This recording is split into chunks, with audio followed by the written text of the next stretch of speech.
The morning sun cast long shadows across the naval training facility as Sarah Martinez stepped out of the transport vehicle. 8 male recruits had arrived before her, their voices carrying across the courtyard as they discussed what they expected from their new instructor. None of them had bothered to look her way when she walked past them toward the main building. "I heard our instructor is supposed to be some kind of legend," one of the recruits said, adjusting his gear. "Probably another tough guy who thinks he can break us in the first week, as long as he knows what he's doing," another replied. "I didn't come this far to waste time with someone who doesn't have real experience." Sarah kept walking, her footsteps silent on the concrete. She had heard similar conversations countless times before. After 12 years in the Navy and 6 years as a SEAL, she had grown accustomed to the assumptions people made. Today would be no different. Except for one thing. Today, these 8 recruits would learn that their assumptions could be dangerous. The training facility was one of the most advanced in the country. It had been designed to push potential special operations candidates to their absolute limits. Every corner of the compound served a purpose, from the obstacle courses that seemed impossible to complete to the underwater training pools that had humbled even the most confident swimmers. Sarah made her way to the command center, where Admiral Thompson was reviewing the files of the new recruits. He looked up as she entered, his expression serious but welcoming. "Martinez, good to see you," he said, standing to shake her hand. "These 8 are some of the most promising candidates we've seen in months. They've all passed the initial screening, completed basic training with excellent scores, and volunteered specifically for special operations consideration." Sarah nodded, taking the files he offered. She flipped through them quickly, noting the backgrounds of each recruit. There was James Chen, a former college athlete who had excelled in every physical test. Marcus Williams brought urban warfare experience from his time with military police. David Rodriguez had grown up in a military family and had been preparing for this opportunity his entire life. "They seem capable on paper," Sarah said, closing the files. "But paper doesn't tell you how someone performs under real pressure." That's exactly why you're here," Admiral Thompson replied. "These recruits think they know what to expect.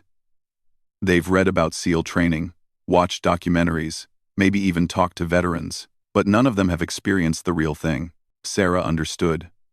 The gap between knowing about something and living through it was vast, especially in special operations. These recruits would need to learn that gap quickly if they wanted to succeed. "What's the scenario for today?" she asked. "Urban rescue simulation," the Admiral explained. "They'll need to navigate through a mock city environment, locate and extract a high-value target, and return to the extraction point within a specific time frame. Standard stuff, but we've added some complications they won't expect." Sarah smiled slightly. She enjoyed complications. They revealed character in ways that straightforward exercises never could. "They'll be going in with minimal information," Admiral Thompson continued. "Just like a real operation. They'll need to adapt, make decisions under pressure, and work as a team despite not knowing each other well. And my role? You'll be observing and evaluating, but also ready to step in if needed. We want to see how they handle unexpected leadership challenges." Sarah made her way back outside, where the 8 recruits were now gathered near the equipment shed. They were checking their gear, discussing strategy, and generally preparing for what they assumed would be a routine training exercise. She positioned herself at a distance where she could observe without being noticed. The recruits were impressive physical specimens, there was no denying that. Each one moved with the confidence of someone who had succeeded in every previous challenge. They had the look of men who had never failed at anything they considered important. "All right. Listen up," Chen said, apparently taking charge of the group. "We need to approach this systematically. Rodriguez, you take point, since you have the most experience with urban environments. Williams, you watch our 6. The rest of us will handle the middle." The others nodded in agreement. It was a reasonable approach, Sarah thought. But it revealed something important about their mindset. They were thinking like individual soldiers trying to work together, rather than as a unit with a single purpose. A training officer approached the group with their briefing. "Your mission is to locate and extract a high-value target from the urban training area. You have 40 minutes to complete the objective and return to this position. Intelligence suggests the target is being held in one of 3 possible locations within the compound. You'll need to determine which location is correct and execute the extraction. The recruits listened intently, asking practical questions about equipment, communication protocols, and rules of engagement. Good questions, Sarah noted. But they were still thinking like this was a test with a predetermined correct answer. One more thing, the training officer added. Your operation may face unexpected complications. Be prepared to adapt your plans accordingly. The recruits exchanged glances. They had trained for complications, but Sarah could see they were still thinking in terms of obstacles they could overcome through superior physical performance or tactical knowledge. Move out, the officer ordered. The 8 recruits began their approach to the urban training area with military precision. They moved in formation, communicated efficiently, and covered all angles as they advanced. Sarah followed at a distance, observing their decision-making process. The mock city was designed to replicate the challenges of real urban warfare. Buildings provided multiple levels and angles of approach, while narrow alleys and open squares created both opportunities and vulnerabilities. Hidden speakers could simulate gunfire, explosions, or civilian voices at any moment. As the recruits reached the first potential target location, they encountered their first complication. The building they needed to search was 3 stories tall, with multiple entry points, but intelligence indicated possible hostile presence on all levels. We split into 3 teams, Chen decided. 2 people per level, 2 people maintain overwatch from outside. It was a textbook approach, and it would probably work under normal circumstances. But Sarah knew these weren't normal circumstances. She watched as the teams prepared to enter the building, noting how each recruit focused intensely on his individual assignment. That's when the first real complication arrived. The training officer's voice crackled through their communications. Intelligence update. Civilian presence confirmed in target area. Rules of engagement now include civilian protection protocols. The recruits paused. This changed everything. They could no longer move through the building with the speed and directness they had planned. Every room entry now required additional caution. Every decision needed to account for potential civilian casualties. Adjust formation, Chen ordered. Slower entry. Visual confirmation before any aggressive action. But as they began their modified approach, a new voice came through their communications. A voice none of them recognized, calm and professional. Team leader. What's your assessment of civilian evacuation routes? Number. Chen stopped. He looked around, trying to identify where the voice had come from. The other recruits did the same, suddenly realizing that someone else had joined their operation. Who is that? Williams whispered. That's not the training officer. Unknown contact on our frequency, Rodriguez reported, his voice tense. The voice came again. Team leader. You have civilians potentially trapped in a building with hostile forces. Time is critical. What's your plan for ensuring their safety while completing your mission? Chen tried to respond professionally. We're proceeding with caution, maintaining civilian safety as priority. That's not a plan, the voice replied. That's a statement of intent. Your target could be moved or eliminated while you're being cautious.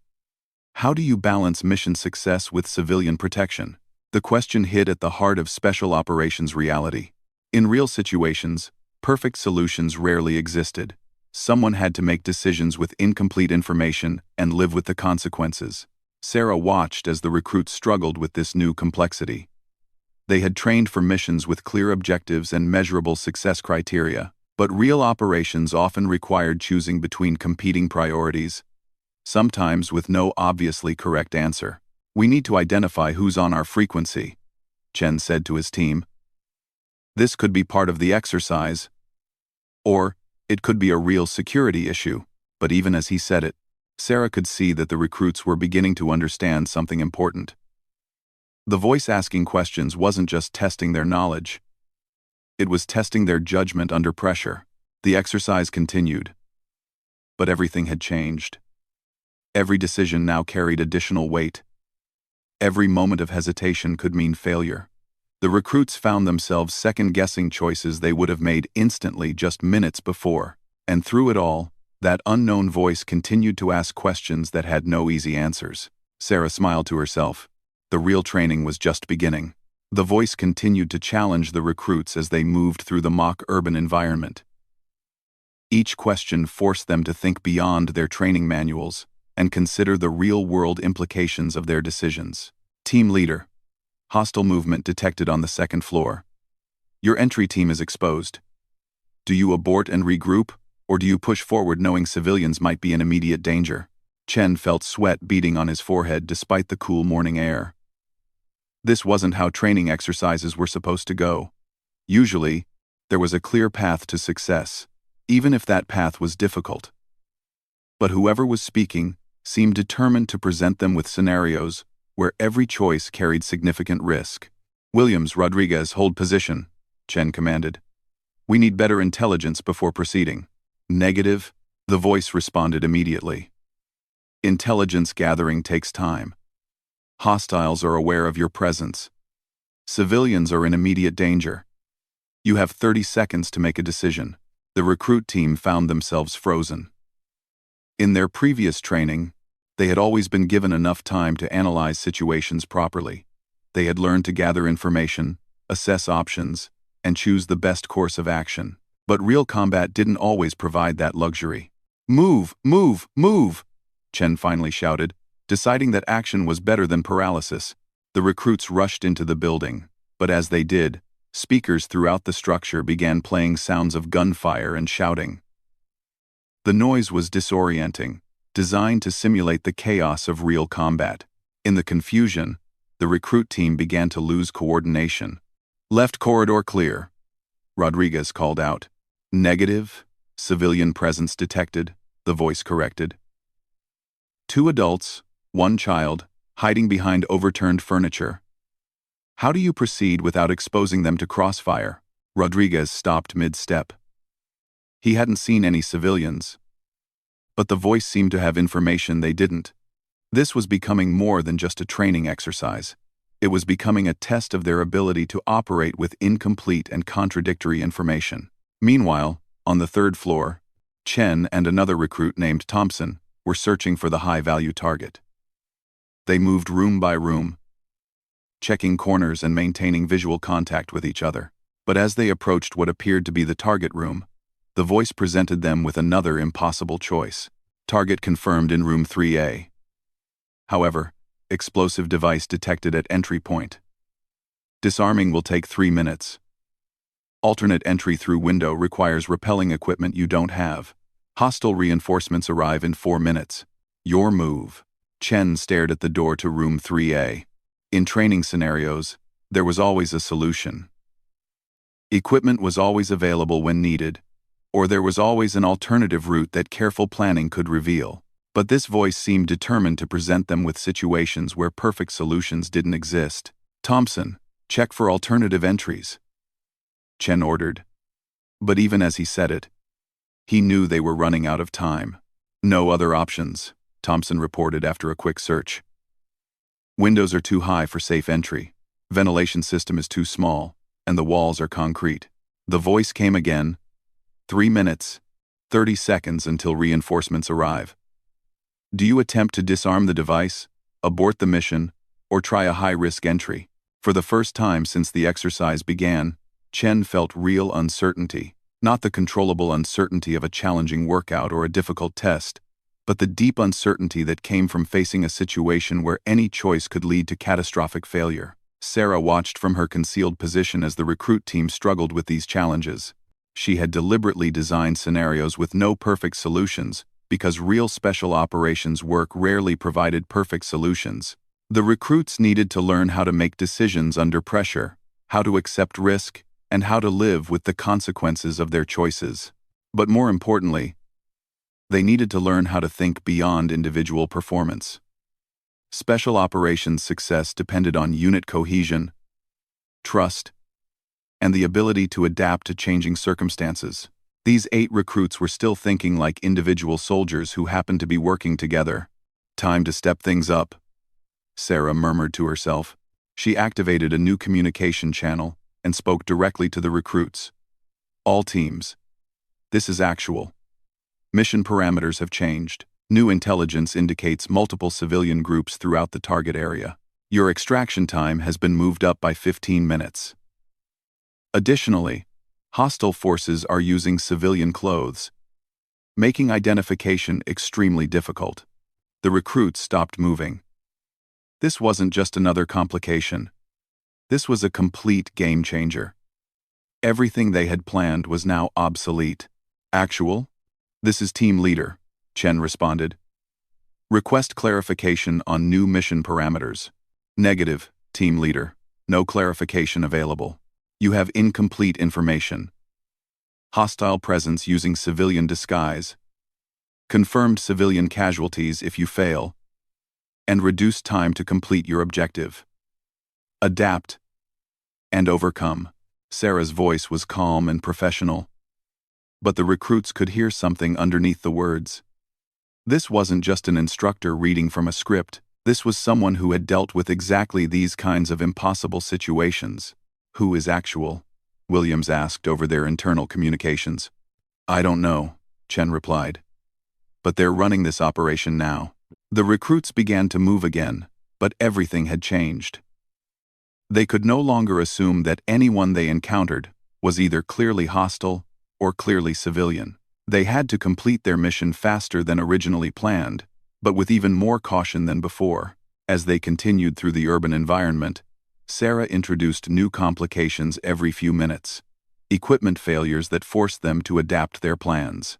Weather changes that affected visibility and movement. Communication disruptions that required them to operate with even less information. But something interesting began to happen.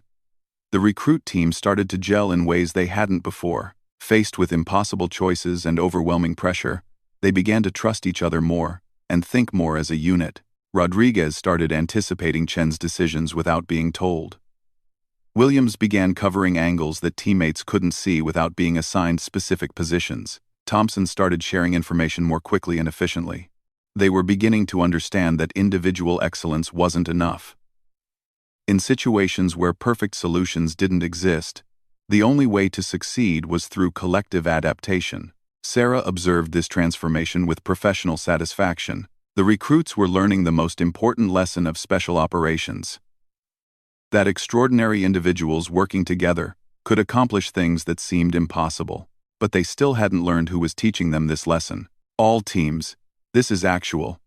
Sarah's voice came through their communications again. Hostile reinforcements have arrived ahead of schedule. You are now surrounded. Extraction at original point is compromised. You need to find a new way out. Line. The recruits looked at each other with growing understanding. This exercise had moved far beyond normal training. Someone was pushing them through scenarios that tested not just their skills, but their character. Actual, Chen called out. We need to know who you are. We're following orders from someone we can't identify. Whoa, there was a pause. Then Sarah's voice returned, with just a hint of amusement. Team Leader. In real operations, you often receive critical information from sources you can't verify. Your job isn't to identify who's giving orders. Your job is to evaluate whether those orders make sense and will accomplish the mission. The recruits were beginning to realize they were dealing with someone who had real operational experience. The scenarios, the pressure, the impossible choices. These weren't theoretical exercises. They were based on real situations that someone had actually faced. Roger, actual, Chen responded. Understood. But privately, he was wondering something else entirely.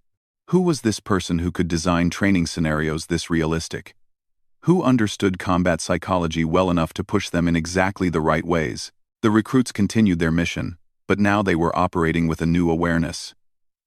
They weren't just being tested on their ability to follow procedures. They were being evaluated on their ability to think, adapt, and perform under the kind of pressure that only someone with real combat experience could create. Sarah watched as they began to move with greater confidence and coordination. They were learning to trust each other and trust their training, even when facing situations they had never encountered before. But the biggest test was still to come. In 20 minutes, when this exercise concluded, these 8 recruits would learn exactly who had been putting them through this extraordinary challenge. And that revelation would change everything they thought they knew about what it meant to be a special operations candidate. As the exercise entered its final phase, the 8 recruits found themselves in a situation that would have seemed impossible when they started. They had successfully located the high-value target, adapted to multiple complications, and were now attempting to reach a new extraction point while avoiding hostile forces. But the voice they had come to know as actual wasn't finished testing them yet. All teams, this is actual. Final complication. Your target is injured and cannot move independently. You'll need to carry him out while maintaining defensive positions and staying ahead of pursuit. Chen closed his eyes for a moment. In normal training exercises, complications were introduced gradually, allowing teams to adjust step by step. But this exercise had thrown challenge after challenge at them with no relief. It was as if someone was deliberately trying to push them past their breaking point. Copy actual, Chen responded. How severely injured? Unconscious, possible spinal injury. Improper movement could result in permanent paralysis or death. The recruits looked at each other. They were already carrying their full gear, moving through difficult terrain, and trying to avoid detection. Now they had to transport an injured person who required extreme care, all while maintaining the speed and stealth necessary to avoid capture. This is impossible, Thompson muttered under his breath. But Rodriguez was already thinking practically. We need to improvise a stretcher. Williams, do you have rope in your pack? Enough for a basic carry system, Williams replied, already pulling out his gear. As the recruits worked to solve this latest challenge, Sarah observed their problem-solving process with growing respect. These 8 men had been pushed far beyond normal training limits. Yet they continued to adapt and find solutions. More importantly, they were no longer thinking like individual soldiers trying to work together. They had become a unit, with each member automatically filling roles that supported the group's success. Chen had evolved from someone trying to prove his leadership skills into someone focused on making the best decisions for his team. Rodriguez had moved from demonstrating his tactical knowledge to actually using that knowledge to solve real problems. Williams had stopped trying to impress anyone and was simply doing whatever needed to be done. The transformation was exactly what Sarah had hoped to see, but it had happened faster than she had expected. These recruits were exceptional, and they deserved to know who had been putting them through this extraordinary test. All teams, this is actual, Sarah spoke into her communicator. You have successfully adapted to every challenge presented during this exercise. Your mission is complete. Return to the original extraction point for debrief. The recruits felt a wave of relief, but also confusion. They had been operating under extreme pressure for almost 2 hours, making split-second decisions that could have resulted in mission failure or simulated casualties. Now, suddenly, it was over. Actual, request confirmation, Chen called out. Mission complete? Affirmative, team leader. Mission complete. Well done. As the 8 recruits made their way back to the original extraction point, they talked among themselves about the extraordinary nature of what they had just experienced. I've never been through training like that, Thompson said. It was like someone who had actually been in combat was designing scenarios specifically to test our decision-making. The pressure was incredible, Rodriguez added. Every choice felt like it had real consequences. And that voice, actual, Williams said. Whoever that was, they understood combat psychology better than any instructor I've worked with. Chen nodded in agreement. They weren't just testing our ability to follow procedures. They were testing our ability to think and adapt under pressure that felt completely real. As they approached the extraction point, the recruits could see Admiral Thompson and the training officer waiting for them. But there was also someone else. A figure in military fatigue standing slightly apart from the others. That must be our observer, Chen said. Probably someone from Special Operations who was evaluating our performance. The recruits approached the group and came to attention. Admiral Thompson stepped forward with a slight smile. Gentlemen, that was an exceptional performance, he said. You faced challenges that would have broken most teams, and you not only survived but succeeded. You should be proud of what you accomplished today. Thank you, sir, Chen responded for the group. Sir, may we ask who was running communications as actual? We'd like to thank them for the training. Admiral Thompson's smile grew broader. I think you can ask them yourself. He gestured toward the figure in fatigues, and Sarah Martinez stepped forward. For the first time, the 8 recruits got a clear look at the person who had been pushing them to their limits for the past 2 hours. They saw a woman of average height with short dark hair and calm brown eyes. Her uniform bore the insignia of a Navy SEAL, and she moved with the quiet confidence of someone who had seen real combat. The recruits stared in stunned silence. Gentlemen, Admiral Thompson said, meet Lieutenant Commander Sarah Martinez. 6 years as a Navy SEAL, including 3 deployments to combat zones. She designed today's exercise specifically to test your ability to perform under the kind of pressure you'll face in real special operations. The 8 recruits remained silent, trying to process what they had just learned. The voice that had been challenging them, pushing them, and testing their limits belonged to someone who had actually lived through the scenarios they had been simulating. Sarah stepped forward and spoke for the first time in person. You can close your mouths now, gentlemen. You look like you've seen a ghost. Chen was the first to recover his composure. Ma'am, we didn't realize. You didn't realize what? Sarah asked with a slight smile.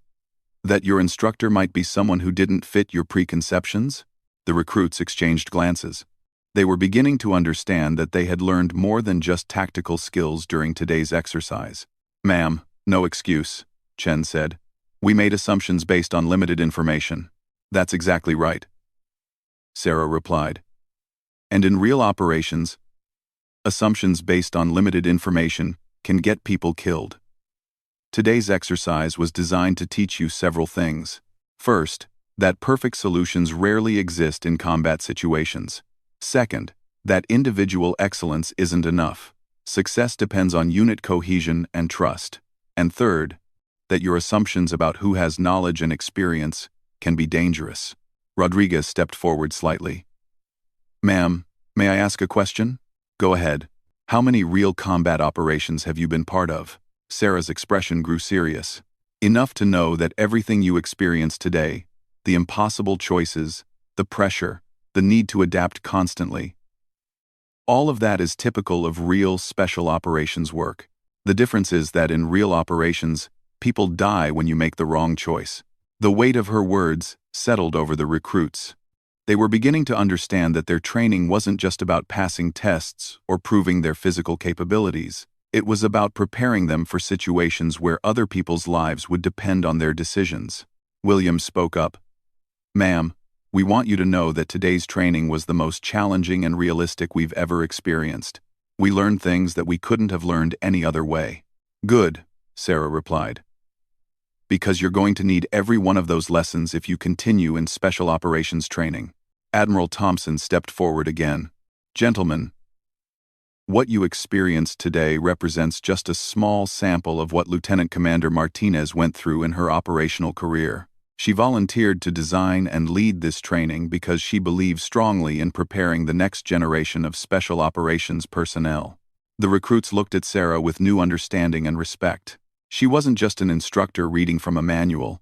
She was someone who had faced real combat and survived, and she was sharing that experience to help them succeed. Ma'am, Thompson said, would you like to say anything else to these recruits? Sarah looked at each of the 8 men in turn. You performed well today. Better than many teams with more experience. You learned to trust each other, adapt to changing situations, and make decisions under extreme pressure. Those skills will serve you well if you continue in special operations training. She paused for a moment, then continued. But remember this. Today was just training. Real operations are harder, more dangerous, and more important. The people you'll be protecting, the missions you'll be assigned, the consequences of success or failure, all of that will be greater than anything you experience today. 1 point. Yes, ma'am, the recruits responded in unison. One more thing. Sarah added. Never assume you know what someone is capable of based on their appearance or your first impressions. In special operations, your teammates come in all forms, from all backgrounds. Your job is to recognize competence and trust it, regardless of whether it matches your expectations. The 8 recruits nodded, understanding that this lesson extended far beyond military service. As the debrief concluded and the recruits prepared to return to their quarters, Chen approached Sarah privately. "Ma'am, may I ask one more question?" "Sure. How did you know exactly how to push us?" "The scenarios, the pressure, the timing. Everything seemed designed specifically for our team." Sarah smiled slightly. "Because I've been through situations like the ones I put you through today. I know what kinds of pressure reveal character, what kinds of challenges build trust, and what kinds of decisions separate good soldiers from special operations personnel." "Thank you, ma'am," Chen said. "Today changed how I think about training, about teamwork, and about assumptions I didn't even know I was making." As the recruits walked away, Admiral Thompson approached Sarah. "Well done, Martinez. That was exactly what they needed." "They're good men," Sarah replied. "With the right training and the right mindset, they could become excellent special operations personnel." "Any concerns about their performance?" Sarah considered the question carefully. "They learned quickly, adapted well, and showed good judgment under pressure. Most importantly, they learned to work as a unit instead of 8 individuals trying to coordinate. That's the foundation of everything else." "And what about their reaction to learning who had been training them?" Sarah smiled. "That was educational for them too. They learned that competence doesn't always come in the package you expect. In real operations, they'll work with people from all kinds of backgrounds: intelligence analysts, local guides, civilian specialists. They need to learn to recognize and respect competence wherever they find it." As the sun set over the training facility, Sarah reflected on the day's events. 8 recruits had arrived that morning with natural ability and strong individual skills, but limited understanding of what special operations really demanded. They were leaving with a deeper appreciation for the complexity of real operations, the importance of unit cohesion, and the danger of making assumptions based on incomplete information. Most importantly, they had learned that true strength in special operations came not from individual excellence, but from the ability to adapt, trust, and perform under pressure as part of a team. It had been a good day of training.